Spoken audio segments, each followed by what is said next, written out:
మహాభారతం కురుక్షేత్ర యుద్ధం. మరునాడు తెల్లవారుతూనే పడమటి నుంచి పాండవుల సేనలు, తూర్పు నుంచి కౌరవ సేనలు బయలుదేరి యుద్ధభూమిని చేరాయి. ఆ సమయాన జంబూ ద్వీపంలో గల యోధులు అందరూ కురుక్షేత్రంలోనే ఉండటం వల్ల మిగిలిన ద్వీపం అంతా నిర్వీర్యమై పోయినట్లయింది. ఉభయ పక్షాలలో యుద్ధ ఉత్సాహం మిన్నుమిట్టుతున్నది. ఆకాశంలో మహాయోధుల ధ్వజాలు మెరుస్తున్నాయి. వారు చేసే శంఖారావాలకు దిక్కులు పిక్కటిల్లుతున్నాయి. ఉభయ పక్షాల వారు యుద్ధ నియమాలు చేసుకున్నారు. పోరాటం జరిగే స్థలాన్ని విడిచిపెట్టి వెళ్ళేవాన్ని చంపరాదు. రథంపై ఉన్నవాడు రథంపై ఉన్నవాడితోనే, ఏనుగుపై ఉన్నవాడు ఏనుగుపై ఉన్నవాడితోనే, అశ్వారూఢుడితోనే, పదాతితోనే మాత్రమే యుద్ధం చేయాలి.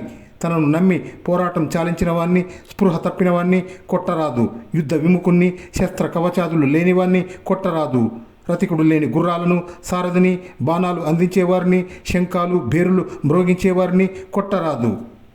ఈ సమయంలో వ్యాసమహాముని ధృతరాష్ట్రుణ్ణి చూడవచ్చి, నాయనా, కాలమహిమ వల్ల యోధులు అందరూ కురుక్షేత్రంలో చేరి యుద్ధంలో చావనున్నారు. నువ్వు వారి కోసం విచారించటం నిరర్ధకం. యుద్ధరంగ విశేషాలు సంజయుడు చూసి వచ్చి ఎప్పటికప్పుడు నీకు చెబుతూ ఉంటాడు అని చెప్పాడు. అలాగే సంజయుడు భారత యుద్ధం సాగిన 18 రోజులు యుద్ధరంగ విశేషాలను ఎప్పటికీ అప్పుడు ధృతరాష్ట్రునికి తెలియజేస్తూ వచ్చాడు.